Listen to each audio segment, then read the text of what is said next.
Chief minister Kejriwal அவர்கள் திஹார் ஜெயில அனுப்பப்பட்டிருக்கார். அவர் அந்த ஜெயிலுக்கு போகும்போது 3 புக்கு கேட்டிருக்காரு. Bhagavad Gita, Ramayana and how PM decide. இதெல்லாம் படிச்சு அவரோட செயல்கள் அடுத்து என்னவாக இருக்கும் அண்ட் அவர் அங்க அனுப்பிச்சது அப்புறம் ஈடிக்கு அவர் சரியா கார்பரேஷன் கொடுக்காத பத்தி உங்க கருத்து என்ன? இல்லைங்க, அதெல்லாம் வெளியில வந்துட்டு தான் இருக்கு, நீங்க மீடியால போட்டுட்டு தான் இருக்கீங்க. அதனால முதல்ல இருந்தே அவருடைய ஒரு நிலைப்பாடு அப்படிதான் இருக்கு. 8-9 முறை சம்மன்ஸ் கொடுத்தா கூட நான் போக மாட்டேன். நான் பேச்சுக்கு சொல்றேன், கம்பேரிசன் இல்லைங்க. அதே தேர்தல் சமயம், ஐயா தேர்தல் பேசுறீங்களே, அதே தேர்தல் சமயத்துல தான் மோடி சீஃப் மினிஸ்டரா இருந்த போது சிபிஐ அவர் கூப்பிட்டாங்க, வந்து கேள்விக்கு பதில் சொல்லுங்க. அப்போ மோடி சொல்லல, என்ன தேர்தல் சமயத்தில் இப்படி நான் பண்றீங்க, ஜனநாயகத்துக்கே கேடுன்னு சொல்லல. அவர் கூப்பிடுறீங்களா, வரேன் வாங்க. 8 மணி நேரம் கேள்வி கேட்டாங்க, ஒரு பச்சை தண்ணி கூட குடிக்காம பதில் சொன்னார். சொல்லிட்டு வெளியில வந்தார்.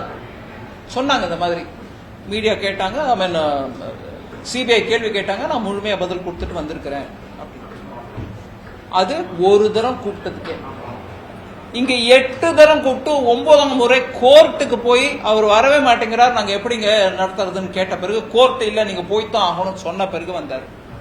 சோ அவர் முதல்ல இருந்து கோஆபரேட் பண்றதுக்கான இதுல இல்ல, மூடுல இல்ல. இன்னைக்கும் அப்படிதான் இருக்காரு, இனிமே அப்படிதான் இருப்பாரோ என்னவோ. ரொம்ப நன்றிங்க.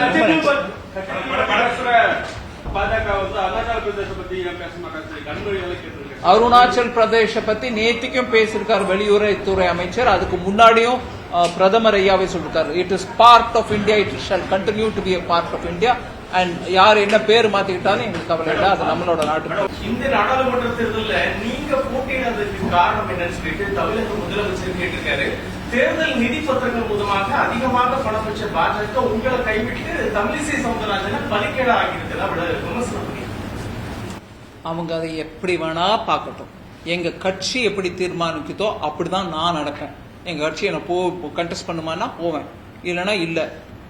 தேர்தல் பத்திரங்கள் மூலமா தான் பணம் வருது, அதை வச்சுட்டு உங்களை கைவிட்டுட்டாங்க, உங்களுக்கு போட்டி போடணும்னு வைக்கிறாங்க அப்படிங்கிறாங்களே. நான் கேட்கிறேன், திமுக வரலையே தேர்தல் பத்திரம் மூலமா பணம்?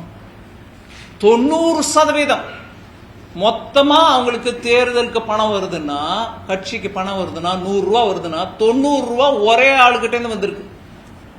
ஏன் வந்துச்சுங்க? அவங்களுக்கு என்ன கொடுக்கல் வாங்கல் பண்றீங்க? நான் அதையும் கேட்கிறேன். எங்க கட்சி தீர்மானம் எடுக்கும், யார போட்டி போட வைக்கணும், போட்டி போட வைக்க வேண்டாம்னு. இந்த முறையா, அடுத்த முறையா, போன முறையா, அதெல்லாம் கட்சி. ஒரு நிமிஷம் அவங்களுக்கு முடிக்கல, நான் கொஞ்சம் லாங் ஆன்சர்ஸ் கொடுப்பேன், பொறுத்துக்கோங்க. சோ அது கட்சி தீர்மானமா? அதுல முதலமைச்சர் இவ்வளவு தீவிரமா இன்ட்ரெஸ்ட் எடுத்து பாப்பாரு நான் நினைக்கல. ஏன்னா அவங்க கட்சிக்கு நிறைய விஷயம் இருக்கு. இங்க சில பேர் கொடுக்குறாங்க, சில பேர் கொடுக்கல, கொடுத்தவங்களுக்கு சப்போர்ட் பண்றாங்க. எப்படி